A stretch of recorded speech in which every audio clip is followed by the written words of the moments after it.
I want to welcome everyone. I call this hearing of the Subcommittee on Homeland Security to order, and I'm very pleased to begin my first hearing as the chairman of this subcommittee. It is the subcommittee's first hearing of this budget cycle, and its purpose is to review the Department of Homeland Security's fiscal year 2019 budget request. We thank the Secretary Kirsten Nielsen of Homeland Security for agreeing to appear before our subcommittee. Secretary Nielsen is appearing before our subcommittee for her first time, and we look forward to hearing her insight. I'm also extremely pleased to be joined by our subcommittee's ranking member, Senator Jon Tester from Montana.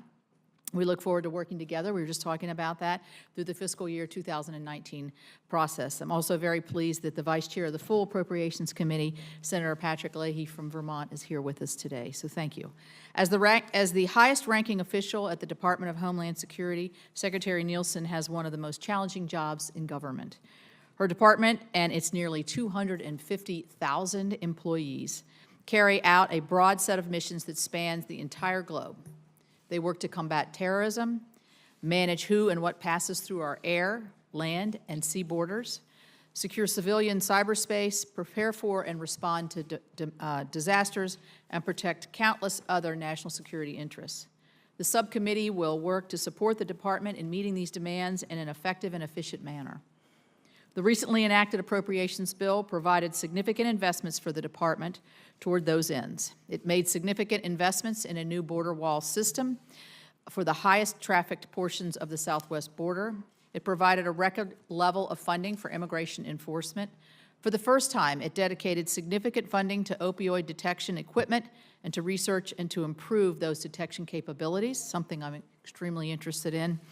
It included the largest ever investment in equipment for the men and women of the Coast Guard. It dramatically accelerated the deployment of the cybersecurity tools that will be used by nearly every single civilian agency of the federal government. And in combination with emergency supplemental appropriations bills, it provided the necessary fiscal year 2018 resources for response to and recovery from an historic 2017 disaster season. While that bill took many positive steps, we are now turning our attention to the 2019 budget request. It is very clear to me that the department's workforce, which I'm very pleased to say includes many West Virginians, they consider this their most valuable resource, and this budget request acknowledges that. I know that it is your goal to ensure the department can improve workforce retention, recruitment, development, and Senator Tester and I want to be partners with you in those efforts. We will hear from Secretary Nielsen today about border security. While we saw a dramatic decrease in illegal border crossings last year, it is my understanding that those rates have increased in recent months.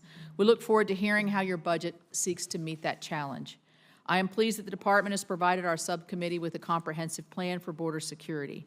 Your budget request mirrors that plan, which suggests that continuous investment in a border wall system should be made over a 10-year period. While there are other areas where we believe your budget request gets it right, there are some areas where we want to work with you to ensure we are recommending a sufficient level of investment in these areas: cybersecurity, equipment to detect opioids and other dangerous substances before they enter our borders, Coast Guard vessels, aircrafts, and infrastructure, strengthening partnerships between state and local leaders, and research and development.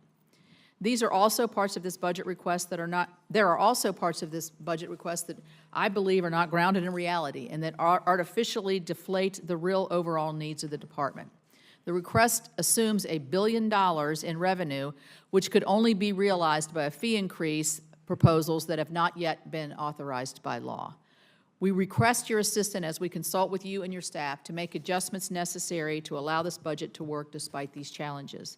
Again, Madam Secretary, we appreciate your testimony and your willingness to answer questions from members of this subcommittee. I'll now turn to our distinguished ranking member, Senator Tester, for any opening remarks, and then I will go to, after that, Senator Leahy for any opening remarks before you begin your testimony. So thank you again, and Senator Tester. Thank you.